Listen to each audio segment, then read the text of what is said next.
Hello friends, मैं शिवशंकर और आप मेरे साथ इस वीडियो में पढ़ेंगे साइंस।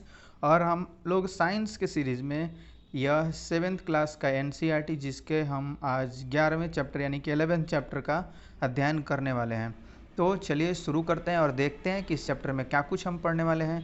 तो जंतुओं और पादप में परिवहन यानी कि transportation in animals and plants, जो कुछ भी ट्रांसपोर्टेशन होते हैं यानी कि ब्लड का जो ट्रांसपोर्टेशन होता है या यूरिन का जो ट्रांसपोर्टेशन होता है या कैसे हमारे शरीर के अंदर संपादित होता है, इन सब चीज़ों को हम देखेंगे।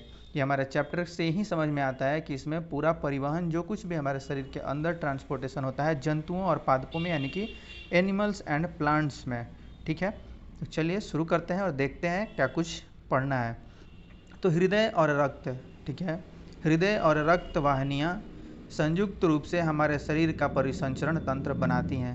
जो हमारा हार्ट है, ठीक है, हार्ट और रक्त वाहिनियाँ जो हैं वह क्या बनाती हैं, मिल करके रक्त परिसंचरण तंत्र बनाती हैं यानी कि सर्कुलेटरी सिस्टम बनाती हैं। ये परिसंचरण तंत्र यानी कि पूरा का पूरा रक्त वाहिनियाँ, ब्लड वेसल्स और हार्ट, जो हृदय और रक्त वाहिनियाँ यानी कि ब्लड वेसल्स मिल करके क्या बनाती हैं, सर्कुलेटरी सिस्टम बनाती हैं, पूरा एक परिसंचरण तंत्र बनाती हैं। इस अध्याय में हम पादप और जंतु में पदार्थों के परिवहन के बारे में अध्ययन करेंगे। ठीक है, जो कुछ भी हमारे शरीर के अंदर जिन जिन पदार्थों का परिवहन होता है उसके बारे में हम इस अध्याय में पढ़ने वाले हैं, इस लेसन में पढ़ने वाले हैं। तो चलिए, परिसंचरण तंत्र पहला ही बिंदु है हमारा, परिसंचरण तंत्र यानी कि सर्कुलेटरी सिस्टम।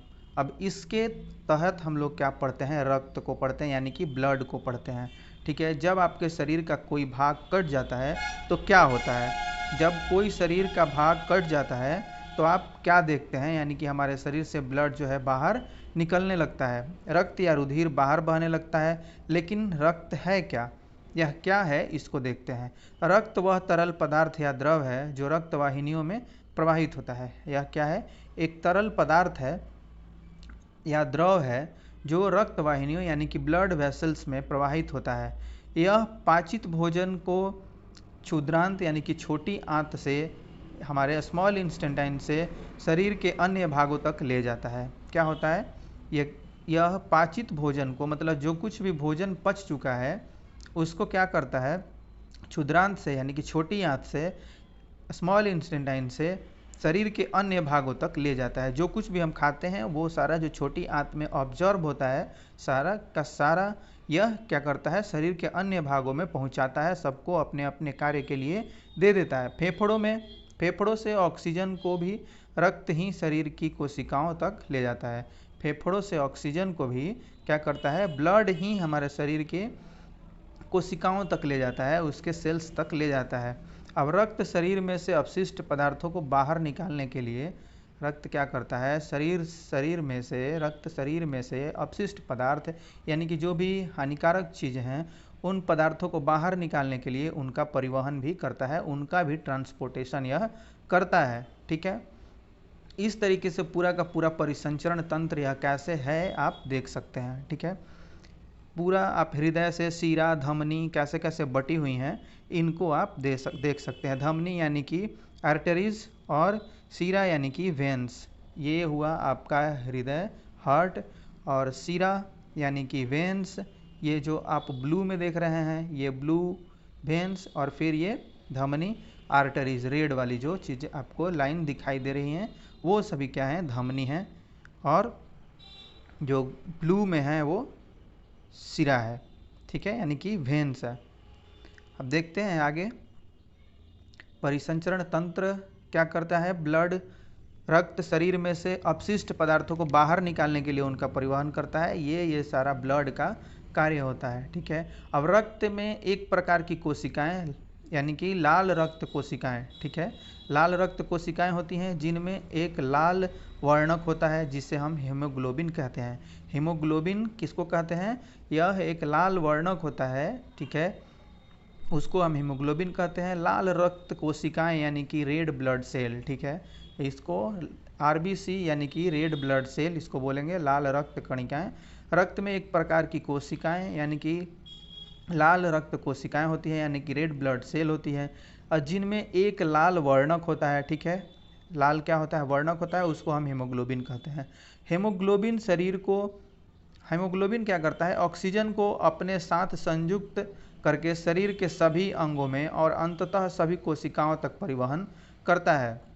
यह क्या करता है, हीमोग्लोबिन ऑक्सीजन को अपने साथ संयुक्त करके अपने साथ ले करके शरीर के सभी अंगों में और अंततः सभी कोशिकाओं तक परिवहन करता है, यानी कि उसका पूरे शरीर के हर सेल तक ट्रांसपोर्टेशन करता है। हीमोग्लोबिन की कमी होने पर शरीर की सभी कोशिकाओं को कुशलतापूर्वक ऑक्सीजन प्रदान करना कठिन हो जाता है। ठीक है, अब क्या होगा कि हीमोग्लोबिन की कमी हो जाएगी तो यह क्या होता है, सभी कोशिकाओं को, शरीर के सभी कोशिकाओं को कुशलतापूर्वक वहाँ ऑक्सीजन पहुँचाना कठिन हो जाता है। हीमोग्लोबिन की उपस्थिति के कारण ही रक्त का रंग लाल होता है। हीमोग्लोबिन है हमारे शरीर में, जिसके कारण क्या होता है, रक्त का रंग जो होता है, ब्लड का कलर होता है, वो रेड होता है।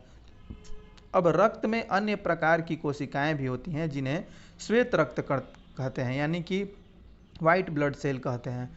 ठीक है, ये कोशिकाएं उन रोगाणुओं को नष्ट करती हैं जो हमारे शरीर में प्रवेश कर जाते हैं। यह जो आप WBC को देख रहे हैं, यानी कि वाइट ब्लड सेल को देख रहे हैं, ये क्या करती हैं कि जो भी हानिकारक रोगाणु हमारे शरीर में प्रवेश कर जाते हैं उनको क्या करती हैं, नष्ट करती हैं। ठीक है, वाइट ब्लड सेल। अब क्या है, रक्त का थक्का बन जाना उसमें एक अन्य प्रकार की कोशिकाओं की उपस्थिति के कारण होता है, जिन्हें हम प्लेटलेट्स कहते हैं, यानी कि पट्टिकाणु कहते हैं। ठीक है, रक्त है जो हमारा, वह क्या होता है, थक्का बन जाना उसमें एक अन्य प्रकार की जो कोशिका होती है, सेल्स होती है, उसकी उपस्थिति के कारण होता है। इससे हम पट्टिकाणु यानी कि प्लेटलेट्स कहते हैं। ठीक है, प्लेटलेट्स का यही काम है कि वह रक्त को थक्का बनाता है। रक्त का थक्का बन जाना उसमें एक अन्य प्रकार की कोशिकाओं की उपस्थिति के कारण होता है। यह थक्का बनाता है रक्त को, वह क्या है, प्लेटलेट्स है, यानी कि उसको हिंदी में हम पट्टिकाणु बोलते हैं। अब रक्त वाहिनियाँ क्या हैं, ठीक है, रक्त वाहिनियाँ यानी कि ब्लड वेसल्स क्या हैं, इनको देखते हैं। शरीर में विभिन्न प्रकार की रक्त वाहिनियाँ होती हैं जो रक्त को शरीर में एक स्थान से दूसरे स्थान तक ले जाती हैं, यानी कि रक्त वाहिनियाँ ही क्या करती हैं, ब्लड को ट्रांसपोर्ट करने में हेल्प करती हैं। इन्हीं के थ्रू ब्लड हमारा ट्रांसपोर्ट करता है और उसका ब्लड का ट्रांसपोर्टेशन होता है। आप जानते हैं कि अंतः श्वसन के समय ऑक्सीजन की ताज़ा आपूर्ति फेफड़ों यानी कि फुफ्फुस, लंग्स को भर देती है। यह हम लोग पिछले अध्याय में पढ़ चुके हैं। क्या करती है,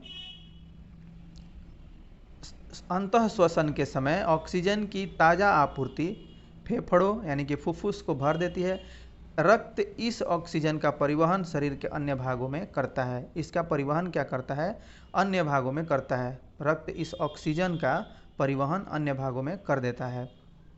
अब हम लोग देखते हैं, साथ ही रक्त कोशिकाओं से कार्बन डाइऑक्साइड सहित अन्य अपशिष्ट पदार्थ को ले जाता है।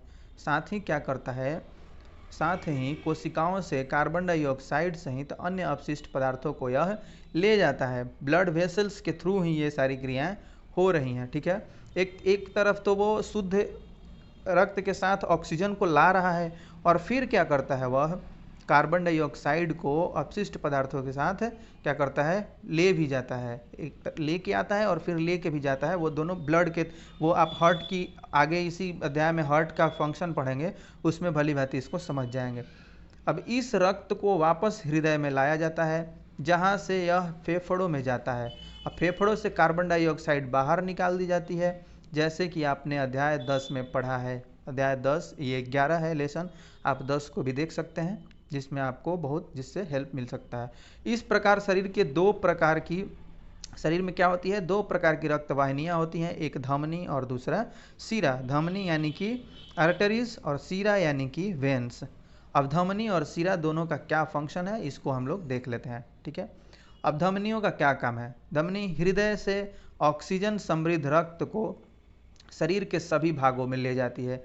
यह ऑक्सीजन समृद्ध रक्त को क्या करती है, शरीर के सभी भागों में ले जाती है। चूँकि रक्त प्रवाह तेजी से और अधिक दाब पर होता है, अतः धमनियों की भित्ति यानी कि दीवार जो होती है मोटी और प्रत्यास्थ होती है, यानी कि लचीली होती है। ठीक है, यह क्या करती है, कि ऑक्सीजन समृद्ध रक्त को शरीर के सभी भागों में ले जाती है, शरीर के हर हिस्से तक पहुंचाती है। चूँकि रक्त प्रवाह तेजी से होता है, रक्त का इसमें जो धमनी में आर्टरीज में प्रवाह जो होता है वह तेजी से होता है और अधिक दाब के साथ होता है, ठीक है, अधिक दाब पर होता है। अतः धमनी की भित्ति, इसकी प्रकृति ने जो इसकी दीवार बनाई है वह मोटी बनाई है, ठीक है।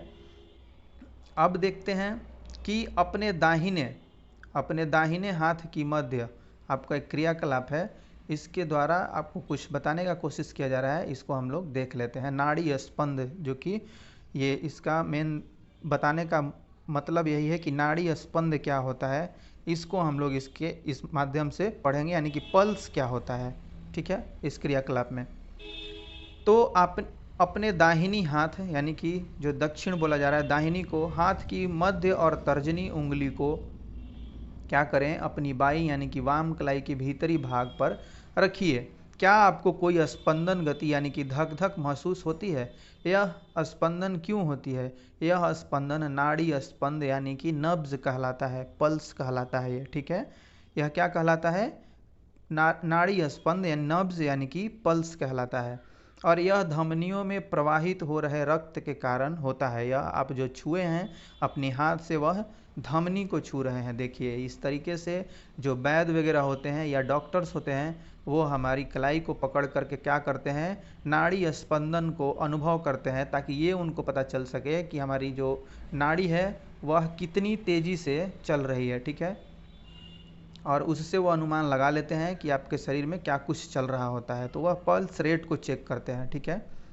अब देखते हैं कि आपने अब प्रति मिनट क्या है, स्पंदों की संख्या स्पंदन दर कहलाती है। जो प्रति मिनट पल्स रेट यही है, जो प्रति मिनट स्पंदन हो रहा है, यानी कि वाइब्रेशन जो हमारे शरीर के अंदर हो रहा है ब्लड का, उसको क्या कहते हैं, स्पंदन दर कहते हैं। ये स्पंदन दर कहलाती हैं, यानी कि पल्स रेट कहलाती हैं। विश्राम की अवस्था में किसी स्वस्थ वयस्क व्यक्ति की स्पंदन दर सामान्यतः 72 से 80 स्पंदन प्रति मिनट होता है। यह कितना होता है?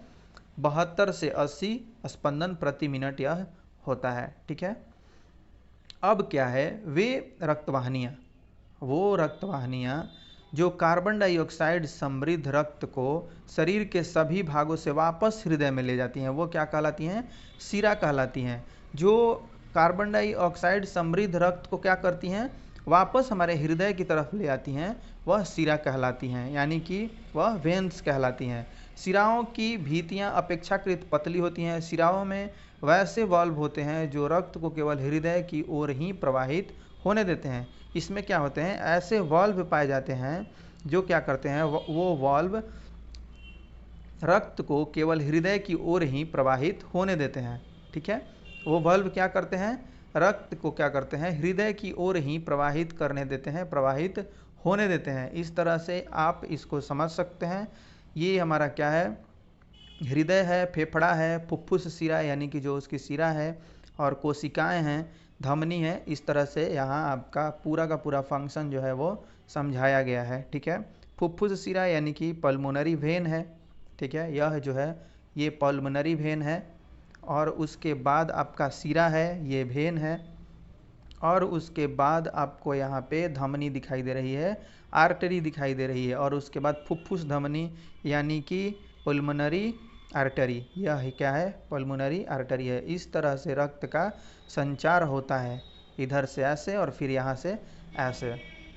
आप देख के समझ सकते हैं कि कैसे रक्त शरीर में संचारित होता है, इसका परिवहन कैसे होता है। आपको धमनियाँ अन्य छोटी छोटी वाहिनियों में विभाजित होती दिखाई देती हैं। यो धमनियाँ क्या हैं, छोटी छोटी वाहिनियों में विभाजित होती हुई दिखाई देती हैं। ऊतकों में पहुंचकर वे पुनः अत्यधिक पतली नलिकाओं में विभाजित होती हैं। जब वो पहुंचती हैं ऊतक में, ठीक है, टिश्यूज़ में पहुंचती हैं, तो क्या करती हैं, वो अन्य कोशिकाओं में, अन्य नलिकाओं में, पतली पतली नलिकाओं में विभाजित हो जाती हैं, ठीक है। अब यह क्या होता है इनका, आप एक बार फिर से इसको ध्यान से देखेंगे। आपको धमनियाँ अन्य छोटी छोटी वाहिनियों में विभाजित हो जाती हैं और क्या कर देती हैं, ऊतकों में पहुंचकर वे पुनः अत्यधिक पतली नलिकाओं में विभाजित हो जाती हैं, जिन्हें केशिकाएं कहते हैं। इन्हें क्या कहते हैं, केशिकाएं कहते हैं यानी कि कैपिलरीज कहते हैं। यह केशिकाएं पुनः मिलकर शिराओं को बनाती हैं और जो रक्त को हृदय में ले जाती हैं। ये यहाँ पे आप कैपिलरीज को देख सकते हैं। कैपिलरीज क्या है? यही कैपिलरीज है। ठीक है, इस तरह से यह पूरा एक छोटी छोटी पतली पतली नलिकाओं में विभाजित हो जाते हैं। इधर से आता है और फिर इधर को जाने के लिए यह यहीं से छन करके तैयार हो जाता है। ठीक है, अब देखते हैं रक्तदान। इस बॉक्स में रक्तदान के बारे में बताया गया है, इसको हम लोग पढ़ लेते हैं। रक्त की अनुपलब्धता के कारण सैकड़ों लोग अपनी जान गंवा देते हैं। ठीक है, अब स्वेच्छा से किया गया रक्तदान हानि रहित व दर्द रहित होता है, जो कई अनमोल जाने बचा सकता है। जो क्या करता है? कई अनमोल जाने बचा सकता है। रक्तदान अस्पतालों में सरकार द्वारा अधिकृत जगहों पर ही किया जाना चाहिए। दान किया गया रक्त ब्लड बैंक में विशेष देखभाल में रखा जाता है। यह क्या होता है? विशेष देखभाल में रखा जाता है। आप सभी को जो भी 18 से ऊपर आयु के हैं वो रक्तदान कर सकते हैं। अब आगे देखते हैं हृदय यानी कि हमारा हार्ट का क्या फंक्शन है उसको हम यहाँ देखते हैं। हृदय वह अंग है जो रक्त द्वारा क्या करता है? पदार्थों के परिवहन के लिए पंप के रूप में काम करता है। यह क्या करता है? पंप के रूप में कार्य करता है। यह निरंतर धड़कता रहता है, यह हमेशा धड़कते रहता है। अब यह देखते हैं कि एक ऐसे पंप की कल्पना कीजिए, आप ऐसे पंप की कल्पना कीजिए जो वर्षों तक बिना रुके कार्य करता रहता है। यह बिल्कुल असंभव प्रतीत होता है, फिर भी हमारा हृदय जीवन पर्यंत बिना रुके रक्त को पंप करने का कार्य करता रहता है। आइए हम हृदय के बारे में कुछ और जानकारी प्राप्त करते हैं। ठीक है, हम हृदय के बारे में और जानकारी प्राप्त कर लेते हैं। अब इसमें क्या है कि हृदय वक्ष गुहा में स्थित होता है। ठीक है, वक्ष गुहा के बारे में हमने कल पढ़ाई कर लिया है। अब वक्ष गुहा यानी कि चेस्ट कैविटी, उसी में हृदय हमारा रहता है, जिसका निचला सिरा थोड़ी बाईं ओर झुका रहता है। इसका निचला सिरा क्या होता है? थोड़ा बाईं ओर झुका रहता है। अपनी उंगलियों को भीतर की ओर मोड़कर मुट्ठी बना लीजिए। अपनी आप उंगली को क्या कीजिए? मोड़कर मुट्ठी बना लीजिए। आपके हृदय का आमाप लगभग आपकी मुट्ठी के बराबर होता है। जरा सोचिए, यदि हृदय में कार्बन डाइऑक्साइड और ऑक्सीजन से समृद्ध रक्त परस्पर मिल जाए तो क्या होगा? ऐसी स्थिति उत्पन्न न होने के लिए ये क्या करते हैं? अलग अलग धमनी और सिराओं के द्वारा चलते हैं और इनको कक्ष में बांट दिया गया है। हृदय जो हमारा क्या है? बटा हुआ है 4 चेंबर में। ठीक है, हृदय 4 कक्ष में बटा हुआ है ताकि जो कार्बन डाइऑक्साइड है हमारा और ऑक्सीजन ये मिले नहीं, अशुद्ध और शुद्ध पदार्थ एक में ना मिले, इसलिए इसको क्या किया गया है? 4 चेंबर्स में, 4 कक्षों में बांटा है हमारा हृदय, जिसको प्रकृति ने बांट करके ही वहाँ से भेजा है। अब क्या है? ऊपरी 2 कक्ष आलिंद कहलाते हैं। आलिंद यानी कि एट्रिया। ठीक है, आलिंद मतलब क्या? एट्रिया। और फिर क्या होता है? ऊपरी 2 कक्ष क्या कहलाते हैं? आलिंद कहलाते हैं। और निचला 2 कक्ष जो है वो निलय कहलाता है, यानी कि वेंट्रिकल्स कहलाता है। ठीक है, अब हम देखते हैं कि कक्षों के बीच का विभाजन दीवार ऑक्सीजन समृद्ध रक्त और कार्बन डाइऑक्साइड से समृद्ध रक्त को परस्पर मिलने नहीं देती है। यह क्या करती है? मिलने नहीं देती है इन दोनों को। कार्बन डाइऑक्साइड और ऑक्सीजन समृद्ध रक्त दोनों आपस में मिलती नहीं है। अब हम लोग यहाँ देखते हैं कि कैसे हमारा जो रक्त, ये हृदय है, वह बटा हुआ है। ठीक है, अब महाशिरा है यानी कि क्या है? वेन केवा हमारा, इसको बोलते हैं वेन केवा जो है हमारा महाशिरा, इसको हम बोलेंगे। इस तरह से दायां आलिंद है। ठीक है, महाधमनी है यानी कि राइट एट्रम, यह दायां आलिंद, और उसके बाद राइट वेंट्रिकल है। इसी तरीके से आप राइट वेंट्रिकल इधर देख सकते हैं, फिर दायां निलय है, और उसके बाद महाधमनी, फुफ्फुस धमनी, फुफ्फुस शिरा। ये इससे क्या होता है? फुफ्फुस शिरा बोलने का मतलब है कि यह फेफड़े से धमनी जो जुड़ी होती है और यह फेफड़े से जो शिरा जो जुड़ी होती है वह है। और फिर बायां आलिंद जो है, यही आप जिसको राइट एट्रियम बोल सकते हैं, और राइट ये निलय जो होता है वह क्या है? वेंट्रिकल होता है, और ये एट्रियम होता है आलिंद। इस तरीके से आप समझ सकते हैं कि कैसे यह रक्त जो है ऑक्सीजन और कार्बन डाइऑक्साइड में जो रहते हैं उनको हमारा हृदय आपस में मिलने नहीं देता है। ये जो चैम्बर्स बटे हुए हैं, चैम्बर्स में मिला हुआ है, यही क्या करता है, इनको मिलने नहीं देता है। इधर से महाशिरा, महाधमनी, फिर फुफ्फुस धमनी, फुफ्फुस शिरा, इस प्रकार से यह बायां आलिंद है हमारा, फिर यह दायां आलिंद, यह बायां आलिंद, इस प्रकार से यह 4 चेंबर में बटा रहता है और इसको मिलने नहीं देता है। मानव हृदय का काट चित्र। अब हृदय स्पंदन क्या कहलाता है, हृदय स्पंद क्या है, इसको हम कैसे सुनते हैं इसको देख लेते हैं। ठीक है, हृदय स्पंद को, हृदय के कक्ष की भित्तियां पेशियों की बनी होती हैं। यह क्या होती हैं, जो भित्ति होती है, इसका जो वॉल होता है वह पेशियों की बनी होती हैं। यह पेशियां वलयबद्ध रूप से संकुचन और विश्रांति करती हैं। क्या करती हैं, यह संकुचन करती हैं और विश्रांति, मतलब यह फैलती और सिकुड़ती हैं, फैलती और सिकुड़ती हैं। यह वलयबद्ध संकुचन, यह लयबद्ध संकुचन, माफ कीजिएगा, लयबद्ध संकुचन मतलब यह निरंतर चलने वाला संकुचन और उसके बाद होने वाली लयबद्ध विश्रांति दोनों मिलकर हृदय स्पंद यानी कि हार्ट बीट कहलाता है। जैसे एक बार सिकुड़ रहा है, फिर एक बार फूल रहा है, फिर एक बार सिकुड़ रहा है, फिर एक बार फूल रहा है। ठीक है, इस तरीके से लयबद्ध जो तरीके से हो रहा है वह क्या कहलाता है, हृदय स्पंदन कहलाता है, हार्ट बीट कहलाता है। याद रखिए, हृदय का स्पंदन जीवन के हर क्षण होता रहता है, जीवन में के हर क्षण यह होता रहता है। अब चिकित्सक आपके हृदय स्पंद को मापने के लिए स्टेथोस्कोप नामक यंत्र का उपयोग करते हैं। किसका उपयोग करते हैं, स्टेथोस्कोप नामक यंत्र का उपयोग ये करते हैं। तो हमने देख लिया कि किस तरीके से स्टेथोस्कोप से हमारा हृदय का स्पंदन मापा जाता है। यह स्टेथोस्कोप है, श्रोतिका यानी कि यह कान में लगा करके इससे आप सुन सकते हैं। फिर चेस्ट पीस होता है, इसमें एक ट्यूब होती है, इसके सहारे डॉक्टर्स क्या करते हैं, हमारे हृदय के स्पंदन को महसूस करते हैं। अब क्या देखते हैं हम कि रक्त परिसंचरण की खोज, जो हमारे शरीर में कैसे ब्लड का संचार होता है, इसकी खोज किसने की थी, विलियम हार्वे ने की थी। विलियम हार्वे यह एक चिकित्सक थे, अंग्रेज चिकित्सक थे। उन दिनों यह मान्यता थी कि रक्त शरीर की वाहिनियों में दोलन करता है। ठीक है, उन दिनों यह मान्यता थी कि रक्त शरीर की वाहिनियों में दोलन करता है। इस मत के लिए हार्वे का उपहास किया गया। यह बताया जब ये कि हमारे शरीर में जो ब्लड है वह दोलन करती रहती है, तो इनका मजाक उड़ाया गया और इनका उपहास किया गया। ठीक है, और इन्हें परिसंचारी यानी कि सर्कुलेटर कहा जाता था। ठीक है, उन्हें क्या कहा जाता था, सर्कुलेटर कहा जाता था। उनके अधिकांश रोगियों ने उनसे उपचार कराना बंद कर दिया। ऐसा लगता था मतलब कि ये पागल डॉक्टर है, इस तरीके से बोल रहा है कि जो हमारे रक्त वाहिनियों में क्या होता है, शरीर में रक्त वाहिनियों में रक्त दोलन करते रहता है, ये बोल रहा है, ऐसा ये पागल ही बोल सकता है। अब तथापि हार्वे की मृत्यु से पहले परिसंचरण के बारे में उनके विचार को जीव विज्ञानी तथ्य के रूप में मान्यता मिल गई थी। ठीक है, उनके कहिए कि जीवन के मृत्यु से पहले ही परिसंचरण के बारे में उनके विचार को जीव विज्ञानी तथ्य के रूप में, मतलब यह बायोलॉजी के तथ्य के रूप में, एक फैक्ट के रूप में मान्यता मिल गई थी। यह पता चल गया कि हाँ, ऐसे ही हमारे शरीर में क्या होता है, रक्त का स्पंदन होते रहता है। अब स्पंजों और हाइड्रा जैसे जंतुओं में, स्पंज और हाइड्रा जैसे जंतु हैं, उनमें कोई परिसंचरण नहीं पाया जाता है। क्या होता है, उनमें कोई परिसंचरण नहीं पाया जाता है।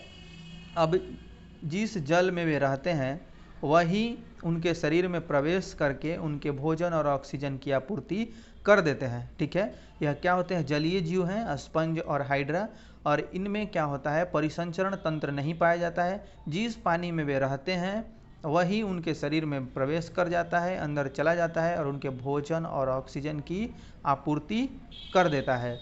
जब जल बाहर निकलता है तो वह अपने साथ कार्बन डाइऑक्साइड और अपशिष्ट पदार्थों को ले आता है। यह बहुत अद्भुत प्रक्रिया हो रही है कि यह क्या होता है कि पानी अंदर जा रहा है तो ऑक्सीजन इनके अंदर लेता जा रहा है, ऑक्सीजन की और भोजन की आपूर्ति कर रहा है, और वही पानी जब बाहर आता है तो वह कार्बन डाइऑक्साइड को बाहर लेके आ जाता है, और जो भी उनके शरीर में वेस्ट हैं वेस्ट मटेरियल्स हैं उनको क्या करता है, वह बाहर लेके आ जाता है। अतः उन्हें परिसंचरण हेतु रक्त के समान तरल की आवश्यकता नहीं होती है। रक्त के समान उनके शरीर में कोई ऐसा तरल नहीं हो, इसलिए ऐसा कार्य होता है। अब जंतुओं में उत्सर्जन, ठीक है, एक्सर्शन इन एनिमल्स, क्या है, एक्सर्शन इन एनिमल्स, जंतुओं में उत्सर्जन कैसे होता है इसको हम लोग देखते हैं। अब आपको याद होगा कि शरीर में अपशिष्ट पदार्थ के रूप में उत्पन्न कार्बन डाइऑक्साइड फेफड़ों द्वारा किस प्रकार उच्च श्वसन के प्रक्रम के दौरान शरीर के बाहर निकल जाता है। हम लोग पढ़ चुके हैं एक्सेलेशन और इनहेलेशन, ये सारा कुछ हम लोग पढ़ चुके हैं। तो अंतः श्वसन क्या होता है, उच्च श्वसन क्या होता है, इन सभी को आप पिछले अध्याय को पढ़ करके, पिछले वीडियो को देख करके समझ सकते हैं। उच्च श्वसन प्रक्रम के द्वारा शरीर के बाहर निकल जाती है, यह फेफड़े का कार्य है। यह भी ध्यान रखिए कि अपाचित भोजन बहिक्षेपण प्रक्रम द्वारा मल के रूप में शरीर से बाहर निकल जाता है। जो खाना पचता नहीं है और जो वेस्ट होता है वह भी क्या होता है, बाहर निकल जाता है हमारे शरीर से। आइए अब यह मालूम करें कि अन्य अपशिष्ट पदार्थ शरीर द्वारा कैसे बाहर निकलते हैं। ठीक है, और भी हमारे शरीर में अपशिष्ट पदार्थ हैं जो कैसे बाहर निकलते हैं, इनको हम समझने का कोशिश करते हैं। अब देखते हैं कि अब हमारी कोशिकाएं अपना कार्य करती हैं तो कुछ पदार्थ अपशिष्ट के रूप में निर्मुक्त होते हैं। जब हमारे सेल्स जो हैं वह कार्य करते हैं तो कुछ और पदार्थ क्या होते हैं, अपशिष्ट बनते हैं। जैसे कोई भी फंक्शन होता है तो उसमें कुछ न कुछ वेस्ट जरूर निकलता है, उससे कुछ न कुछ वेस्ट जरूर निकलता है। तो हमारी कोशिकाएं जो कि निरंतर कार्य करती रहती हैं तो इनसे भी कुछ वेस्ट निकलता है, कुछ वेस्ट बनता है। अब अधिकांशतः ये पदार्थ विषाक्त होते हैं, यानी कि पॉइजनस होते हैं, इसलिए इन्हें शरीर से बाहर निकालने की आवश्यकता होती है। जब हमारी कोशिकाएं कार्य कर रही होती हैं उस दौरान जो भी अपशिष्ट पदार्थ बनते हैं वह क्या होते हैं, विषाक्त होते हैं, और इनका हमारे शरीर से बाहर निकलना जरूरी होता है, आवश्यक होता है। सजीवों द्वारा कोशिकाओं में निर्मित होने वाले अपशिष्ट पदार्थ को बाहर निकलने के प्रक्रम को क्या कहते हैं, उत्सर्जन कहते हैं, एक्सर्शन कहते हैं। अब हम देखते हैं कि और उत्सर्जन में भाग लेने वाले सभी अंग मिलकर उत्सर्जन तंत्र क्या करते हैं, बनाते हैं, उत्सर्जन तंत्र बनाते हैं, यानी कि एक्सक्रीटरी सिस्टम ये डेवलप करते हैं। और पूरा मिल करके जो भी इसमें सहयोगी होते हैं वो सारे एक्सर्शन तंत्र यानी कि एक्सक्रीटरी सिस्टम का निर्माण करते हैं। अब मानव उत्सर्जन तंत्र को हम देखते हैं। मानव उत्सर्जन तंत्र, यहाँ पे आप इसका हेडिंग है मानव उत्सर्जन तंत्र, एक्सर्शन सिस्टम इन ह्यूमंस। ठीक है, इसके लिए रक्त को छानने की व्यवस्था की आवश्यकता होती है। रक्त में उपस्थित, आप यहाँ देख सकते हैं, रक्त में उपस्थित अपशिष्ट पदार्थों को शरीर से बाहर निकाला जाना चाहिए। यह किस प्रकार होता है, इसके लिए रक्त को छानने की व्यवस्था की आवश्यकता होती है। रक्त को किस तरीके से छान करके बाहर निकालने की आवश्यकता होती है। यह व्यवस्था वृक्क में उपस्थित रक्त कोशिकाओं द्वारा, रक्त कोशिका होती हैं जो वृक्क में उपलब्ध होती हैं, वह इससे बाहर निकलती हैं। वृक्क यानी कि किडनी, ठीक है, यह किडनी के द्वारा ये कार्य किया जाता है। जब रक्त दोनों वृक्कों में पहुंचता है, दोनों किडनियों में पहुंचता है, तो उसमें उपयोगी और हानिकारक दोनों ही प्रकार के पदार्थ होते हैं। यूजफुल भी होते हैं और वो हार्मफुल भी होते हैं। उपयोगी पदार्थों को रक्त में पुनः अवशोषित कर लिया जाता है। क्या होता है, जो यूजफुल हैं उनको पुनः अवशोषित कर लिया जाता है, पुनः ऑब्जर्व कर लिया जाता है। अब जल में घुले हुए अपशिष्ट पदार्थ मूत्र के रूप में पृथक कर लिए जाते हैं, यानी कि हटा लिए जाते हैं। ये यूरिन के रूप में क्या किए जाते हैं, हटा लिए जाते हैं। अब वृक्क से मूत्रवाहिनियाँ, जो वृक्क हैं उसमें ये जो भी मूत्र हमारा बाहर निकलता है, यूरिन बाहर निकलता है, वृक्कों से क्या करता है, वृक्क से मूत्रवाहिनियों से होता हुआ मूत्र मूत्राशय में जाता है। ठीक है, यह क्या होता है, यूरिनरी ब्लैडर में जाता है, मूत्रवाहिनियों से होता हुआ, यानी कि यूरेटर से होता हुआ यह कहाँ जाता है, यूरिन ब्लैडर में जाता है, मूत्राशय में जाता है। अब यह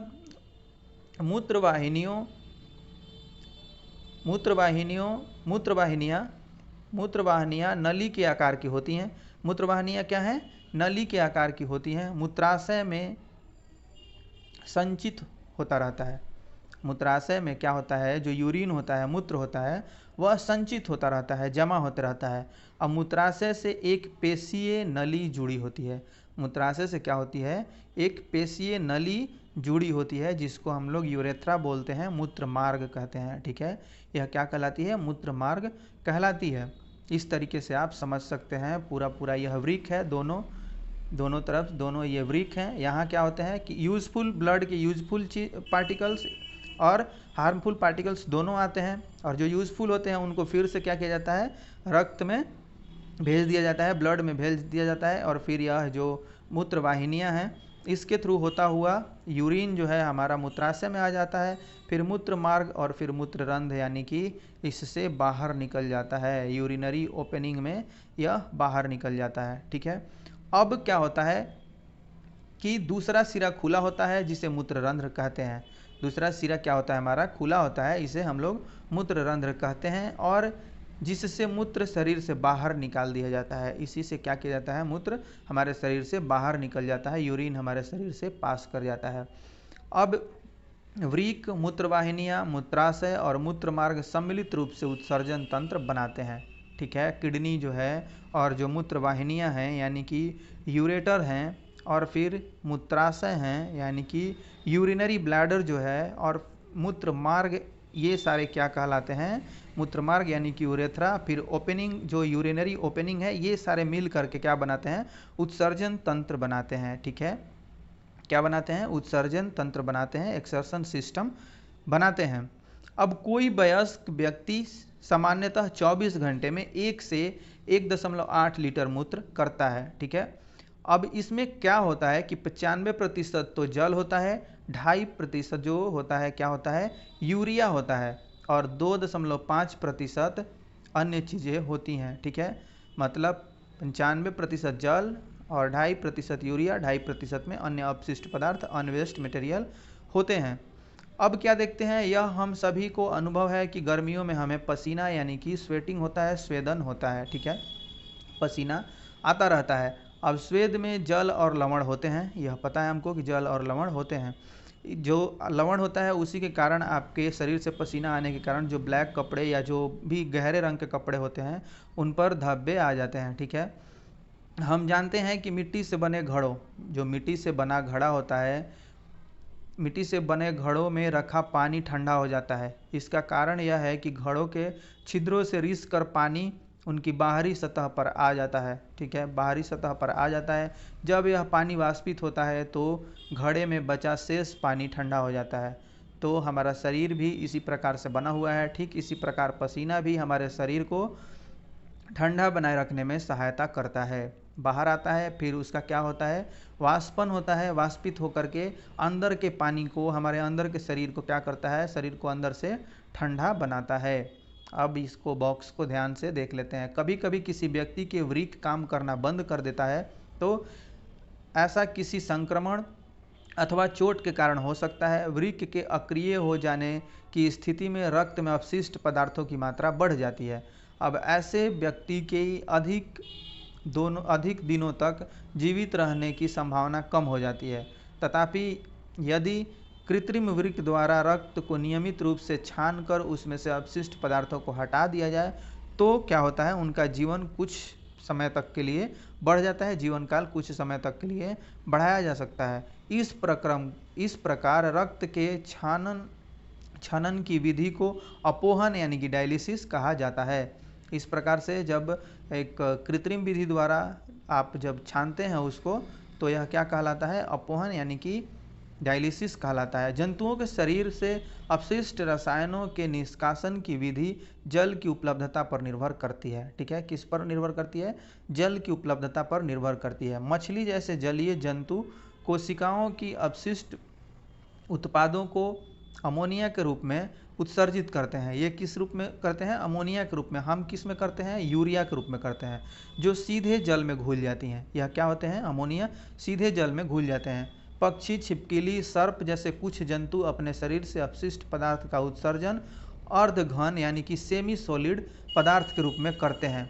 ये जो पक्षी हैं या सांप हैं, ये क्या करते हैं, अर्ध ठोस के रूप में करते हैं।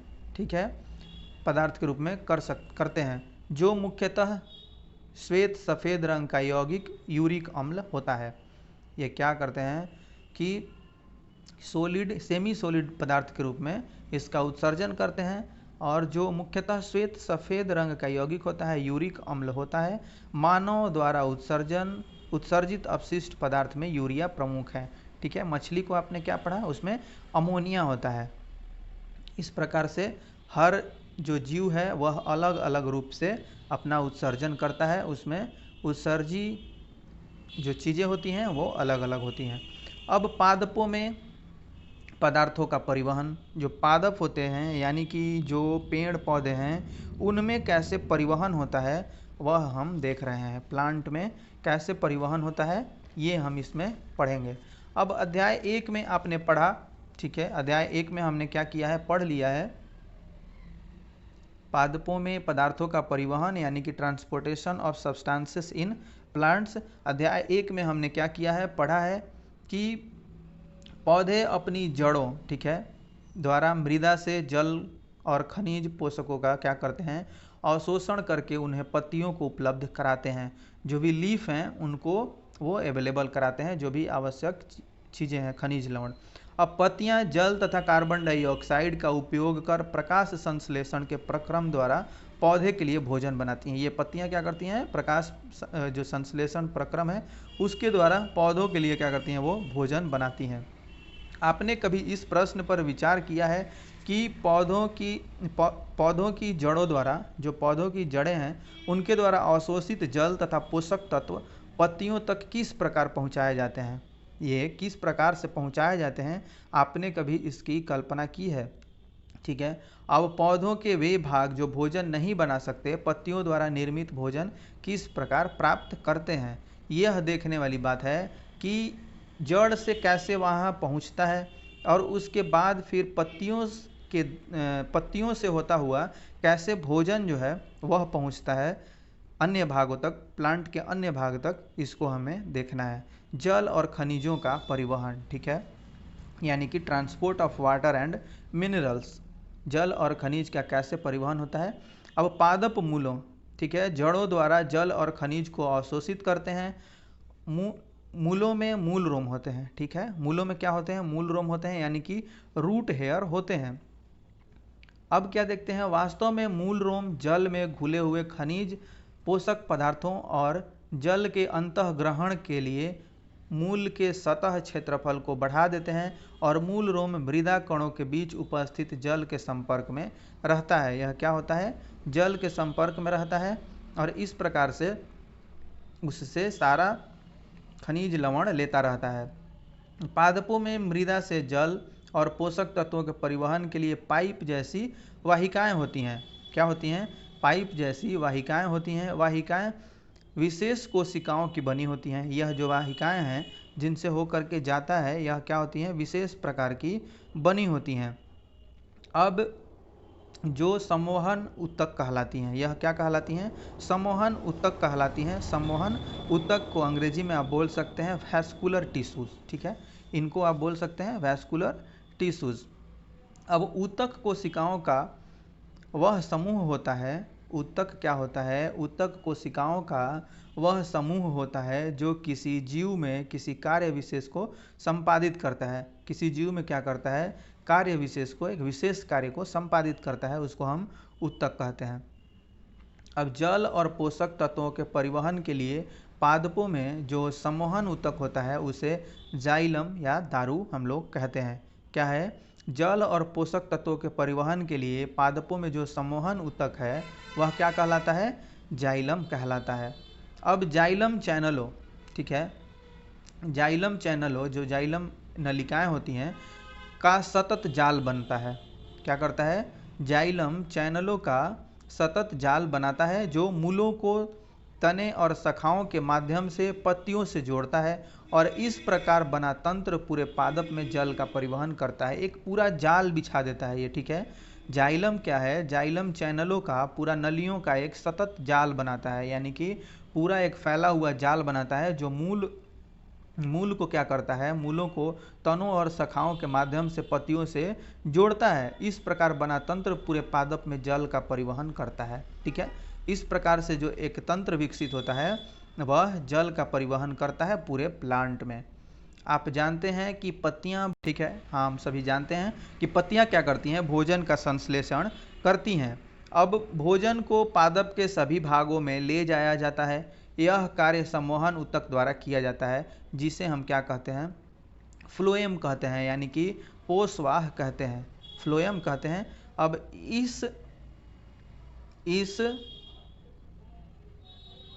इस प्रकार जाइलम और फ्लोएम पादपों में पदार्थों का परिवहन करते हैं। क्यों, कौन कौन करता है, जाइलम और फ्लोएम जो है वह पादपों में पदार्थों का परिवहन करते हैं। ठीक है, अब जाइलम क्या करता है, रूट का एक जाल बिछा देता है और यह शाखाओं तक, प्लांट के अन्य हिस्सों तक क्या करता है, खनिज लवण जो कुछ भी होता है रूट के माध्यम से जल का परिवहन कराता है। और फ्लोएम क्या कराता है, पत्तियों से हर जगह भोजन का क्या करता है, परिवहन कराता है, उनके हर भाग तक भोजन को पहुंचाता है। अब यह मूल रूप है, ठीक है, यानी मूल रोम आप इसको बोल सकते हैं, मूल रोम यानी कि रूट हेयर।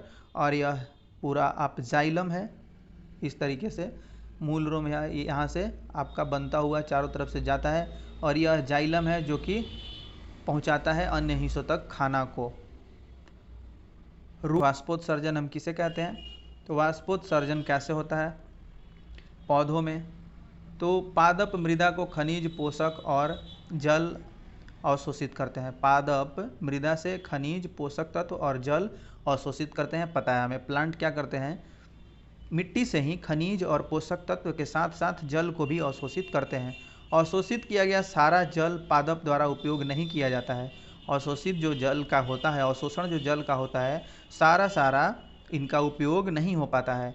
अब पत्तियों की सतह पर उपस्थित रंध्रों से वाष्पोत्सर्जन के प्रक्रम द्वारा जल वाष्पित होता है। क्या होता है, जो एक प्रक्रम बना होता है, रंध्र बना होता है, पत्तियों पर उपस्थित जो रंध्र है यानी कि जो छिद्र होते हैं, इस प्रकार से उससे क्या होता है, जल वाष्पित होता है। अब पत्तियों से जल के वाष्पन से यानी कि चूषण खिंचाव, चूषण अभिकर्षण खिंचाव विकसित होता है। पत्तियों से जब जल के वाष्पन होता है, जल के वाष्पन से क्या होता है, चूषण अभिकर्षण यानी खिंचाव विकसित हो जाता है। अब यह वैसे ही है जैसे कि आप स्ट्रॉ से जल का चूषण करते हैं।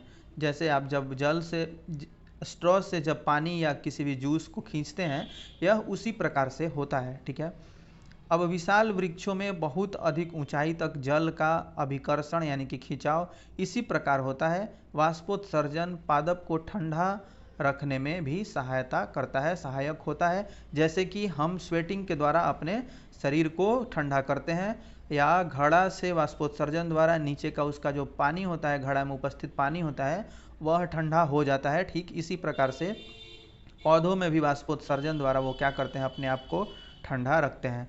तो चलिए देखते हैं कि क्या हमने सीखा है। तो अधिकांश जंतुओं के शरीर में प्रवाहित होने वाला रक्त शरीर की विभिन्न कोशिकाओं को भोजन और ऑक्सीजन का वितरण करता है। यह शरीर के विभिन्न भागों से उत्सर्जन के लिए अपशिष्ट पदार्थों को भी लाता है।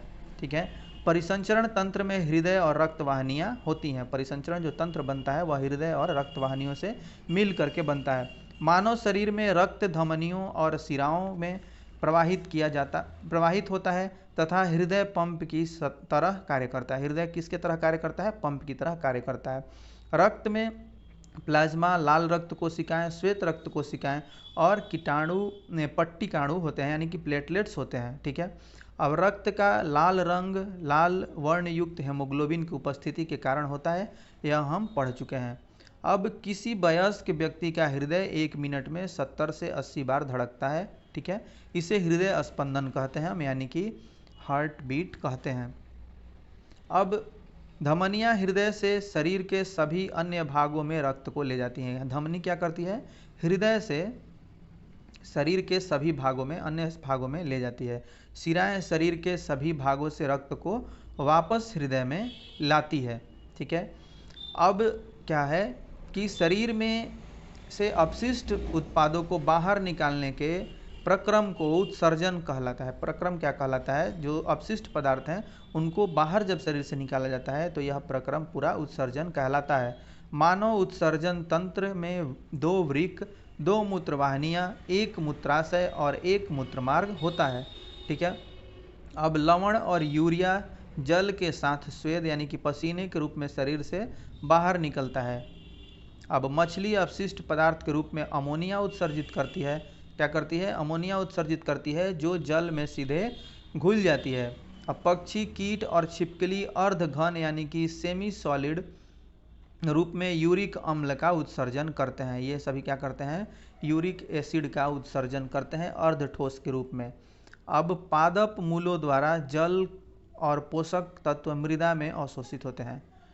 पूरे पादप में जल के साथ पोषक तत्व जाइलम नामक संवहन ऊतक द्वारा ले जाए जाते हैं। अब पादप के विभिन्न भागों में भोजन का परिवहन फ्लोएम नामक संवहन ऊतक के द्वारा होता है। वाष्पोत्सर्जन के दौरान रंध्रों से वाष्प के रूप में बड़ी मात्रा में जल का ह्रास होता है। ठीक है। जो पौधे होते हैं वो रंध्र उनके पत्तियों पर होते हैं, उनके द्वारा बड़ी मात्रा में जल का ह्रास करते हैं, इससे अपना कराते हैं। वाष्पोत्सर्जन के कारण एक चूषण बल निर्मित होता है, जिसके कारण मूलों द्वारा मृदा में से अवशोषित जल अभिकर्षित यानी खींचकर अभिकर्षित होकर तने और पत्तियों तक पहुंचता है। वह तना और पत्ती तक पहुंचता है और उससे क्या होता है? वह बाहर निकल जाता है। आइए अब देखते हैं क्या आप जानते हैं। ठीक है। रक्त का कोई विकल्प नहीं है। यदि किसी व्यक्ति को शल्य क्रिया अथवा चोट लगने से रक्त की हानि होती है अथवा यदि उनके शरीर में पर्याप्त रक्त नहीं बनता है तो इसकी आपूर्ति करने का मात्र एक ही तरीका है, रक्तदान करने वाले व्यक्ति द्वारा दिए गए रक्त का दान। ठीक है। रक्त की सामान्यतः आपूर्ति कम होती है क्योंकि बहुत कम व्यक्ति स्वेच्छा से रक्तदान करते हैं। यद्यपि रक्तदान करने से दाता की काम करने की शक्ति कम नहीं होती और न ही इससे उसके स्वास्थ्य पर कोई दुष्प्रभाव पड़ता है। मतलब आप जब रक्तदान करते हैं तो आपके कार्य करने की क्षमता में कोई कमी नहीं आती और आपके स्वास्थ्य पर भी कोई दुष्प्रभाव नहीं पड़ता है। इसलिए हर व्यक्ति को क्या करना चाहिए? समय समय पर रक्तदान करते रहना चाहिए। और यह जो रक्तदान आप कर रहे हैं उसके द्वारा किया गया रक्त का दान एक उत्तम दान होता है और वह शरीर में तुरंत बन जाता है। रक्त जो है वह अपनी बॉडी जो है रक्त को तुरंत जो भी आप दान किए हैं उसको पूरा कर लेती है, अगर आपका खान पान सही रहता है तो। ठीक है। तो ये था पूरा का पूरा हमारा चैप्टर जो कि ख़त्म हो चुका है। और thanks for watching this video. मिलते हैं एक ऐसे ही नेक्स्ट वीडियो के साथ।